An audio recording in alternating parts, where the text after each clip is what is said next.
Chapter 1. The Alarm Clock. Cesar Ricardo awoke to the repeating beeping of his alarm clock. A glance at the aforementioned clock revealed that it was 5 a.m. This was the usual time he drug his ass out of bed every morning.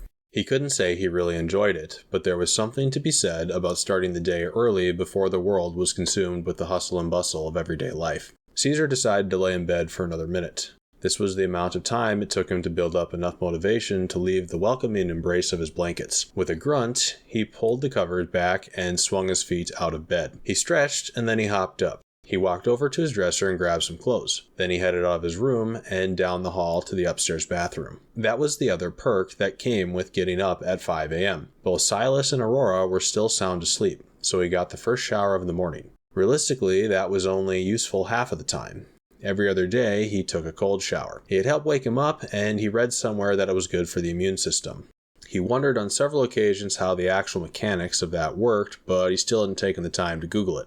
Cesar reached the bathroom, at which point he shut the door behind him as quietly as he could. He then proceeded to turn on the shower before he stripped off his bedclothes. Today was a warm shower day, so he spent about 30 seconds waiting for the water to warm up. While he was waiting, he absent-mindedly found himself looking at his own reflection in the bathroom mirror. Cesar turned from side to side, studying himself. It looked like he put on a bit of weight recently. This observation brought about a slight stiffening of his lower jaw. He was a fairly tall, fairly good-looking young man. He had an athletic build, but recently he hadn't been exercising as much as he would have liked. This failure to exercise, more so than an actual visible weight gain, is what he saw in the mirror. Cesar had light brown hair and dark eyes, which complemented his lighter complexion well. Overall, he looked exceptionally healthy for a 21-year-old, especially in the current age of rampant American obesity. Cesar was distracted from his self-assessment by the mirror slowly becoming opaque as steam coated the glass. Taking this as his cue that the shower was ready, Cesar extended a hand into the stream of hot water to make sure he wasn't going to scald himself. It was a good thing he did too. The water was much hotter than he could easily tolerate. He yanked his hand back and then edged around the hot stream to where he could turn the temperature knob down a bit. After waiting a moment, he checked the water again. This time, it was about right. Cesar grabbed a towel and moved it so it would be within easy reach of the shower once he was done. Then he stepped in. From there, he was basically on autopilot. His body knew the drill well. A quick soak, body wash, shampoo, and then conditioner, followed by a final rinse. If he needed to, he could skip all of that and condense the whole routine into about 3 minutes with the help of Silas's 3-in-1 shampoo. Silas actually joked that his shampoo was a 5-in-1. In the past, Silas used it for the dishes and for washing his pickup. Cesar doubted the effectiveness of the shampoo in the latter two applications. Moreover, he wasn't really fond of the dishes smelling like Silas. Fortunately, that only happened once. While he showered, Cesar had a bit of time to think about the day ahead. Today was Friday, the 6th of March. It should be a pretty good day. He only had 2 classes, but they were more spaced out than he would have liked. Heat and mass transfer was in the morning. Machine design was in the afternoon. He would have a few hours to kill on campus between the two. Normally, he would work on his homework when he was stuck on campus like that, but so far this week, he hadn't actually been assigned any homework. If he didn't get some today during class, he would have to find something else to do. Cesar's thoughts about class were interrupted by another thought that was closely tied to today's date. Tomorrow was March 7th, which was Uncle Jim's 50th birthday. That was Cesar's last shower thought before he turned off the water and started drying off. He made a mental note to remember to text Jim some kind of birthday greeting. Then he climbed out of the shower. He got dressed before he headed back to his room. Some mornings he didn't, much to Aurora's horror. On his way back to his room, Cesar walked past his mother and father's old room. That was always a slightly painful experience, especially in the quiet hours of the morning. Tim and Anna Ricardo, Cesar, Silas, and Aurora's parents, passed away in a car accident a little over 2 years ago. It was a tragedy. They were hit by a semi that was hit by a drunk driver, a real freak accident of sorts. The doctors said they both died instantly. The doctor was obviously trying to comfort the 3 kids he had sitting in front of him. Cesar wasn't really sure why that kind of news was supposed to be comforting.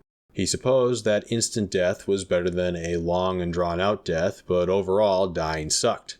Looking back now, with the benefits of trauma-induced maturity, he actually felt some pity towards the doctor that gave them the news. Having to tell 3 kids their parents were dead was a lose-lose-lose situation. After the accident, Uncle Jim moved down from Alaska to keep them afloat for a year. Jim was a mountain of a man. He was much bigger than his brother Tim. Jim wasn't actually much taller than Cesar was now, but Jim was about 50 pounds heavier. He liked to wear warm clothes, particularly of the Carhartt variety. He was a gruff but very kind-hearted man, the sort of guy who would drop everything, putting his whole life on hold, to come take care of family. Back in Alaska, he was a gold miner. In practice, that was a lot less interesting than it sounded. He oversaw land development and reclamation for the company he worked for. When Tim and Anna passed away, Jim came down to take care of all of the details.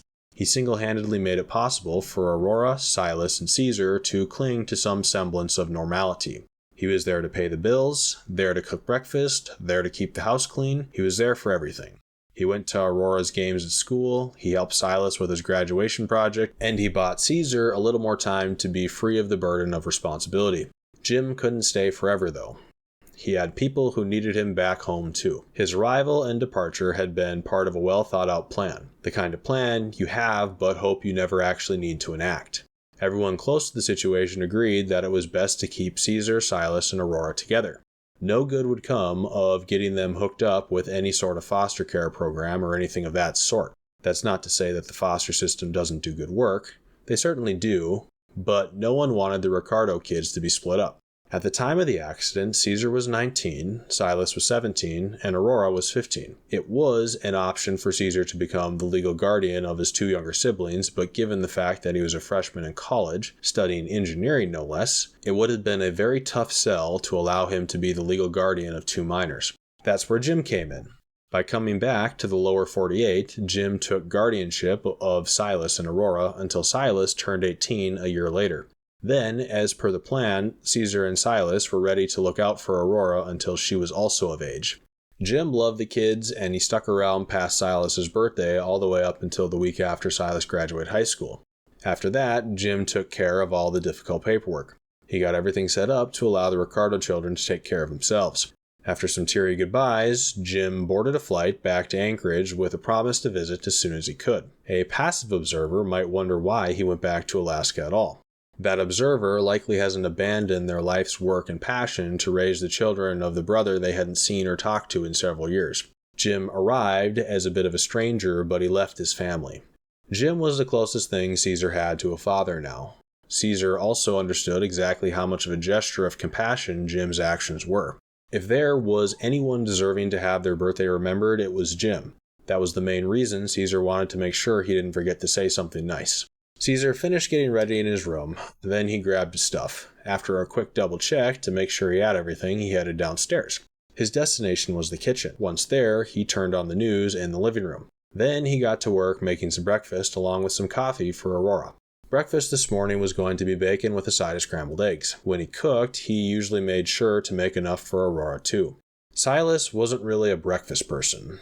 The coffee was one of Starbucks' signature blends. Cesar wasn't much of a coffee fan, but Aurora loved it, so he'd gotten into the habit of drinking it in an effort to relate to her better. It took Cesar about 12 minutes to finish cooking. He put aside Aurora's portion, taking care to ensure it was in the usual spot. Then he settled down in front of the TV so he could watch the news while he ate. The news lady was talking about the weather forecast. It sounded like Swift City was going to have highs in the 50s for the rest of the week. That was okay by him. He enjoyed cool weather that was right in the sweatshirt and jeans range. He finished breakfast in about 5 minutes. He took his dishes back to the kitchen where he placed them in the dishwasher. After that, he grabbed his school bag from which he pulled out his machine design textbook. Cesar spent the next hour alternating between studying and doing push-ups. He felt this was a good balance between school and getting some exercise. If he just sat there studying, he'd likely fall asleep again. After he was finished with about 300 push-ups, it was about 6:30 a.m. This meant that it was time to wake Aurora up. She had her own alarm, but she was prone to snoozing it 6 or 7 times. Cesar made his way upstairs, where he knocked on Aurora's door. After waiting a few moments and hearing nothing in response, he knocked again. There was still no response. With a heavy sigh, he opened the door and barged into Aurora's room. In front of him was a bed that had a medium-sized mound of blankets on top of it. A single arm protruded from that mound, which was the only obvious sign of life. "Aurora, it's time to get up," Cesar said softly. There was a murmur in response, followed by the lone arm disappearing under the covers. She was awake. Satisfied, Cesar left the room, but kept the door open behind him. On his way back downstairs, he peeked into Silas's room. The door was slightly ajar. This was the usual sign that Silas was inside. Normally, he kept the door closed when he wasn't home. It was dark inside, so Cesar couldn't actually see anything. By now, the first hints of sunrise were appearing outside, but it didn't matter in Silas's room. Silas had his windows covered not only with a blackout curtain, but also with a secondary layer of dark towels. Even though Cesar couldn't see him, he could hear Silas breathing deeply, so he assumed Silas was fine. Silas likely had another late night last night. He was a bit of a night owl. He liked to stay up late and sleep in just as late. Satisfied that both of his siblings were fine, Cesar headed back downstairs. It was almost time for him to head to campus. As if on cue, his phone buzzed with a text message from Hansen. Hansen, outside in 2. Cesar shot back a quick K, and then picked up the TV remote. He was going to shut the TV off, but he paused to scan the morning headlines. The news lady was just about to start covering world news. And that's what you can expect to see in the markets today. In other news, the countrywide communication outage in China appears to be spreading. It's on its 3rd day since the initial outage was reported in southern Shandong. Government officials refuse to comment on the exact cause of the outage, but they have been insisting that the situation is under control. It's reported that the CAAC has frozen flights as a precautionary measure in the affected regions. On a related note, Cesar shut off the TV. He gathered up his stuff and then he made his way outside. He paused at the threshold of the house to make sure the door was locked behind him. Once he was happy that everything was locked up, he walked over to the section of the sidewalk that was in front of the garage. There he sat down to wait for Hansen to show up. Hansen was his best friend. They met each other about 3 years ago on their first day of classes at Swift City State University. Cesar was early to his first class, Calc 1. When he got there, only one other student was sitting in the room. The other student was a large, well-muscled man who looked to be older than average. He had excellent posture and a very short haircut.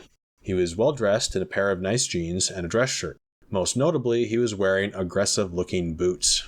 The presence of this other student forced him to make an immediate choice. He could either sit near the student with the purpose of trying to strike up some sort of conversation, or he could sit further away so he could pretend that no one else was in the room. Before he could decide what he should do, the other student smiled at him and said, "Howdy there. I was wondering if anyone else was going to show up. My name is Chuck Hansen, and it's a pleasure to meet you." Hansen paused to give Cesar a chance to say his name. "Nice to meet you. I'm Cesar Ricardo. Mind if I sit down?" Cesar asked. It looked like he was going with the first option. "Sure, there's plenty of space," Hansen responded, still smiling while gesturing to the empty room. Hansen's infectious smile was the beginning of their friendship. Going forward, every day Cesar sat next to Hansen. As chance would have it, they both had the same class schedule that first semester, so they actually sat together during every class. It was during the first couple of months that Cesar found out that Hansen was far more than a welcoming smile. Hansen was 26 years old. It sounded like he had a pretty rough upbringing. He never knew his dad. His mom always told him that he was very fortunate to never have met his father. Hansen described his mom as very kind and hardworking, but being a single mother was very rough on both of them. They barely had enough to get by. When he was 17, he enlisted in the army. He didn't know what else to do, and it seemed like the best way to get him and his mom out of poverty. Unfortunately, his mother passed away shortly after he completed basic training, leaving him without a single living family member. Hansen didn't view this as a completely bad thing. When he talked about his past, he always pointed out that the death of his mother caused just as much good as bad. With her gone, he had nothing left in the world that didn't wear a uniform. This forced him to throw everything he had into the army, which resulted in him rising through the ranks much faster than normal. That, too, had its own cost. Over his 9 years of service, he deployed on 3 tours of duty. He lost half a dozen close friends and a dozen more men who were serving directly under his command. His most recent tour was a year ago. Upon returning to the States, he rotated into the Army Reserves as a major. He was stationed at Fort Sandlin in Swiss City, where he could attend SCSU as a full-time student. He was there to get a degree in mechanical engineering. It was that goal that brought him into direct contact with Cesar. Hansen was no stranger to loss. When Cesar's parents passed away, Hansen was there along with Uncle Jim for the whole Ricardo family. He was over at the Ricardo household probably 3 times a week at least. It was this experience, along with the mental hell that is engineering school, which brought Hansen and Cesar together. Having the same schedule worked out so well the first semester that Cesar and Hansen decided to do the same thing for the following semester too. This had a few other perks as well, specifically the perk that Cesar was taking advantage of presently. Hansen lived on base, which was to the west side of Swift City. SCSU was closer to the east side of Swift City, nestled up next to the river. The Ricardo residence was almost smack dab in the middle of the residentials that filled the gap between Fort Sandlin and SCSU. Subsequently, it was convenient for Hansen to give Cesar a ride to and from campus. Hansen had a government-issued base vehicle, so he was more than happy to spend a little bit of Uncle Sam's gas as a work perk to save Cesar some mileage. Cesar checked his phone and saw that it was now 6:40 a.m. on the dot. Seconds later, he heard and then saw Hansen pull up at the end of the street. Hansen swung up to the curb. He slowed to a stop. He reached across the center console to open the passenger side door. Cesar put his backpack on the floor, and then he climbed up into the government pickup that Hansen called his own. "Morning," Cesar said. "Got everything?" Hansen asked. "Yes, sir," Cesar replied. Hansen nodded. Without delay, he sped off up the street. In about 10 minutes, they would be at SCSU, ready for another day of educational bliss, the code word on campus for academic torment.